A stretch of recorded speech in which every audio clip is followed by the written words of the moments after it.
All right, so today we are going to be Oh. taking a deep dive into Rich Dad, Poor Dad. All right. This one has been a bestseller for years, Oh, yeah. and we're going to be using this great YouTube video summary to guide us. So yeah, Awesome. get ready, because we're going to be talking about some pretty unconventional wisdom about building wealth. Yeah, it really does challenge the traditional ways of thinking about money.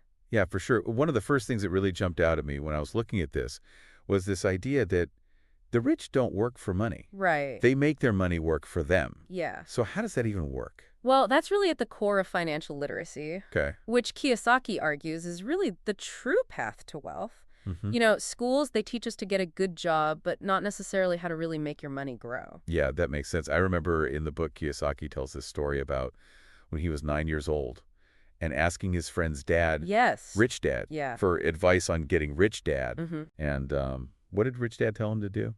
He put them to work for almost nothing, Really? 10 cents an hour. Wow. Just to really show them that trading time for money wasn't the answer. Yeah. He wanted them to feel that push of needing more, Yeah. so they would start thinking like entrepreneurs. Oh, that's a pretty intense lesson for a 9-year-old. Yeah, But I think I see where he's going with this. Yeah. If you're just always focused on the paycheck, yeah, you might not even be looking for other opportunities. exactly. And that really leads into another key concept from the book, which Okay. is understanding the difference between assets and liabilities. Mm-hmm. Most people think of their house as an asset. Yeah. Rich Dad begs to differ. Right, because a house usually costs you money Yes, with the mortgage payments and the taxes and all that. all of that. So is he saying that's actually a liability? Precisely, an asset for Rich Dad is something that puts money in your pocket. Okay. Like a business that's generating profits. Right. Stocks paying dividends, or even real estate that you rent out. Yeah, that makes a lot more sense. Yeah. So thinking about this definition, what's something that you used to consider an asset, but now you view it differently? That's a great question. Thanks. I think for me, it was definitely my car. Okay. I used to see it as this valuable possession, Yeah. but now I realize it's constantly draining money, Mhm. gas insurance, repairs. It's Mhm. definitely a liability disguised as an asset. That's interesting. It reminds me of that story that Kiyosaki tells about Ray Kroc, Oh, yeah. the founder of McDonald's. Yes. He said he didn't see himself as being in the hamburger business. Mm-hmm. He saw himself as being in the real estate business. Yes. He understood the value of the land that his restaurants were built on. Yeah, It wasn't just about selling murders. It Right. was about owning the prime locations. it's smart. It seems like Rich Dad is all about finding the hidden value in things. Yeah. Like seeing the opportunities that other people miss. Mm-hmm. He calls it minding your own business. Right. But he's not just talking about starting a company. No, it's more about building your own asset column, Okay. that stream of income that's separate from your job, Okay. creating those financial security beyond just relying on a paycheck. Mm-hmm. And this kind of ties into a really fascinating point that Kiyosaki makes about the history of taxes. Okay. He argues that they weren't originally meant for everyone. Wait, what? Yeah, he explains that income tax Okay. was first introduced in England and the U.S. Mm-hmm. as a way to tax the wealthy. Okay. That makes sense. But obviously that's not how it works now. Right. As governments needed more funds, the burden shifted to the middle class. Right. But Kiyosaki argues that the wealthy, they often use their financial knowledge to find legal ways to minimize their taxes. Okay. Like incorporating their businesses strategically. I see. So it sounds like understanding these systems like corporations and taxes. Yes. That's part of what Rich Dad calls financial intelligence. Absolutely. He believes that everyone has the potential to invent money Okay. if they develop this intelligence Okay. and learn to spot opportunities that others overlook. Yeah, he has a good example of this in the book where he talks about the Arizona real estate market crash in the early 90s. Yes. And how he and his wife, Kim, saw it as a chance to buy low and sell high. Mm-hmm. So they ended up making a profit Right. while everyone else was panicking. Yeah, that's a perfect example of seeing the opportunity in what others might perceive as a disaster. Yeah, And it takes a certain mindset shift to approach things that way. for sure. So it sounds like Rich Dad, Poor Dad isn't just about like making money. No, It's like a whole new way of thinking about wealth and opportunity. exactly. But what about those of us who, struggle with fear Mhm. or negativity? Right. Kiyosaki talks about these obstacles that can hold people back. He identifies 4 main roadblocks to financial success: What are they?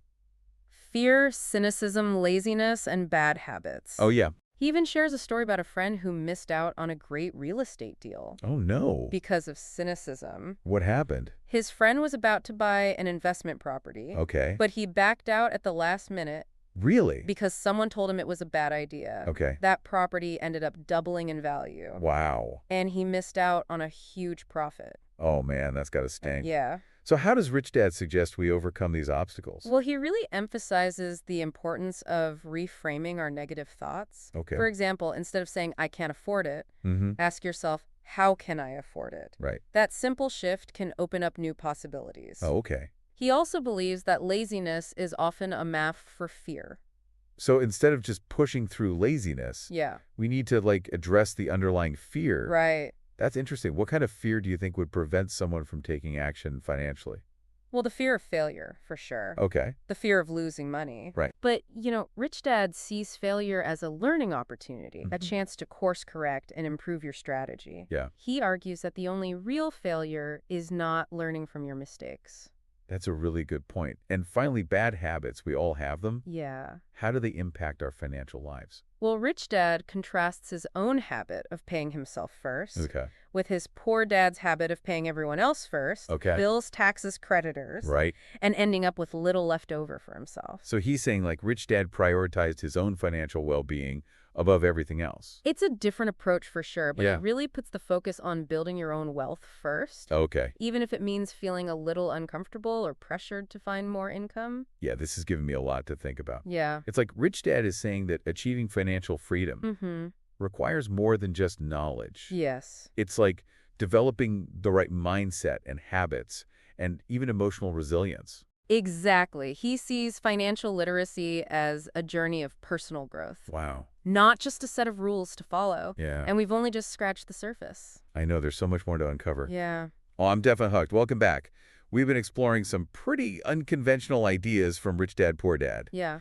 And I'm curious to hear more about this concept of financial intelligence. Mm-hmm. What are some of the key elements that Rich Dad really focuses on? Well, one that really stands out is his emphasis on understanding and leveraging corporations. Okay. He argues that corporations are not just for big businesses. Right. They can be a valuable tool for anyone looking to build wealth. Yeah, corporations always seem so complicated to me. Yeah. I remember the first time I tried to learn about them, it was so intimidating. It can be overwhelming. Yeah. For sure, but Rich Dad breaks it down in a way that's a lot easier to grasp. Okay. He explains that a corporation is essentially a legal entity separate from you, Right. which can offer certain financial advantages. Like, what kind of advantages are we talking about? Well, one key benefit is the potential for lower taxes.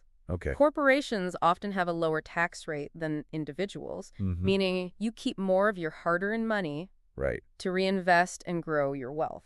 That's a pretty significant benefit. It is. It almost sounds like, a strategy that the wealthy use to their advantage. Well, Rich Dad would definitely agree. Yeah. He argues that the rich don't just work hard, Mm-hmm. they work smart. Okay. They learn how to use legal structures and strategies to protect their assets Mhm. and maximize their income. So it's not about, like, finding loopholes or doing anything shady. No, not at all. It's about understanding the rules of the game Right. and using them legally and ethically to your advantage. Exactly. It's about financial literacy Okay. and taking control of your financial future Right. rather than just being at the mercy of systems that you don't fully understand. Yeah, that makes sense. So corporations can help with taxes? Yes. But what about those other obstacles that we discussed? Right. Like fear and cynicism. How can we practically apply Rich Dad's advice to overcome those? Well, Rich Dad emphasizes that our thoughts and beliefs have a huge impact on our actions. Yeah. Fear, for example, can paralyze us Hmm. and prevent us from taking necessary risks. Okay. He encourages us to confront our fears head on, Yeah. analyze them, Yeah. and not let them control our decisions. Do you have any personal examples of overcoming fear in your own financial journey? Oh, definitely. Yeah. I used to be terrified of investing in the stock market. Okay. It just felt so risky and unpredictable. Right. But Rich Dad's book really encouraged me to educate myself, Mm-hmm. start small, and learn as I go. Okay. And that experience really helped me conquer my fear. Yeah. And opened up a whole new avenue for building wealth. That's inspiring, it seems. Like, facing those fears head on. Yeah. It can really pay off. It can, and cynicism can be just as damaging. Yeah.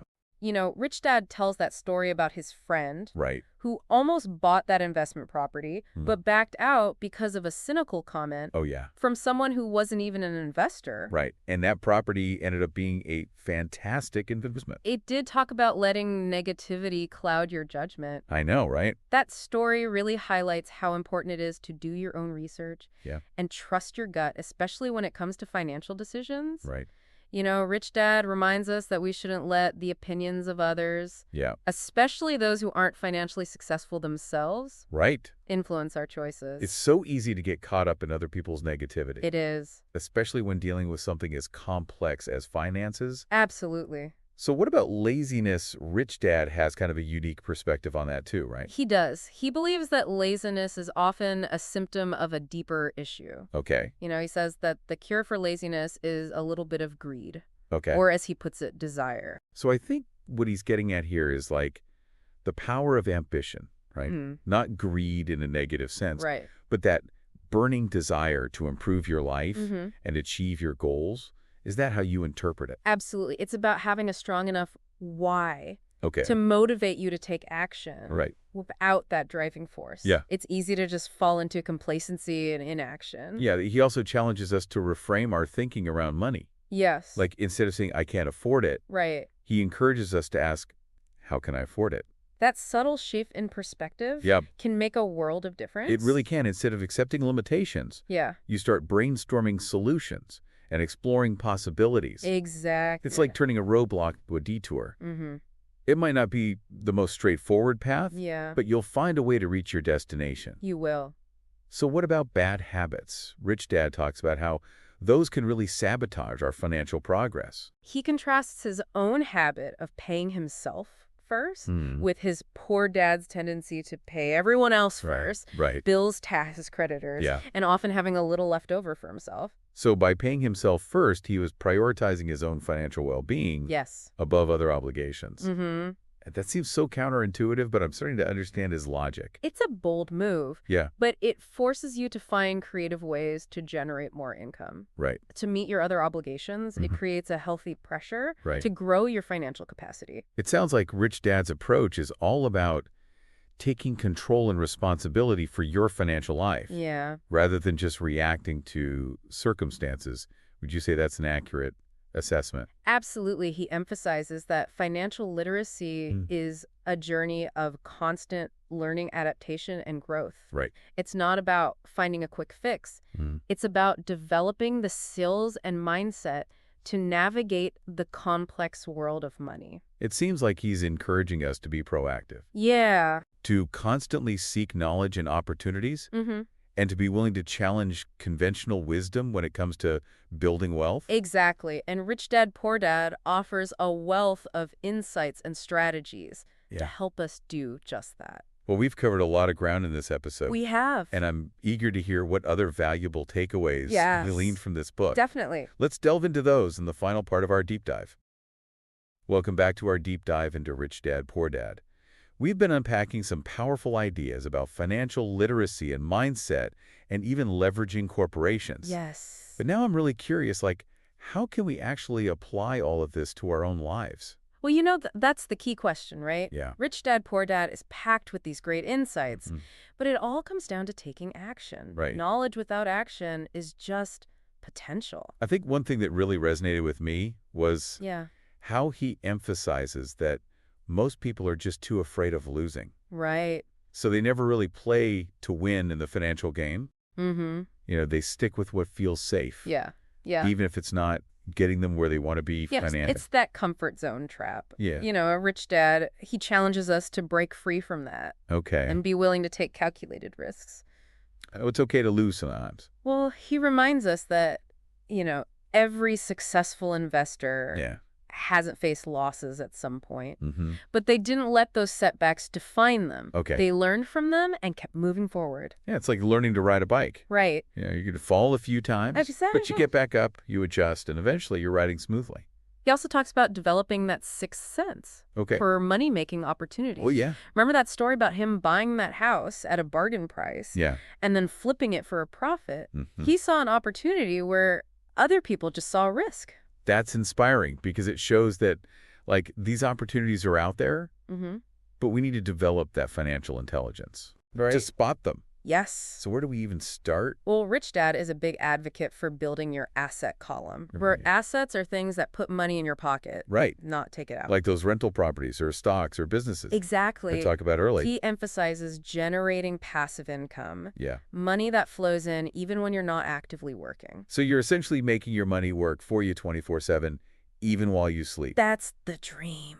I like it, but it's not all about making money. No. Rich Dad also stresses the importance of managing expenses. Absolutely. It's not just about how much you earn, it's Okay. about how much you keep. Right. He encourages us to live below our means, Yeah. avoid unnecessary debt, Okay. and make conscious choices about where our money goes. So it's about being intentional with your finances, Exactly. not depriving yourself, Right. but making sure your spending aligns with your values and your goals. And that brings us to one of his most famous pieces of advice. Okay, what's that? Pay yourself first. What does that even look like in practice? Well, it means prioritizing your financial future Mhm. above everything else. Okay. Before you pay your bills, before you indulge in luxuries, Okay. even before you pay other people, Yeah. set aside a portion of your income Hmm? for savings, investments, or building your assets. Wow. It's a powerful mindset shift. So it's not just a budgeting tip, it's like a fundamental principle for Exactly. building wealth. It's a commitment to your financial well-being. Okay. A declaration that you deserve to build a secure and abundant future. Wow, Rich Dad, Poor Dad has really given us a lot to think about. It has. From challenging conventional wisdom to developing financial intelligence Right. to reframing our mindset around money and taking control of our financial destinies. Mm-hmm. It's a powerful call to action. It is.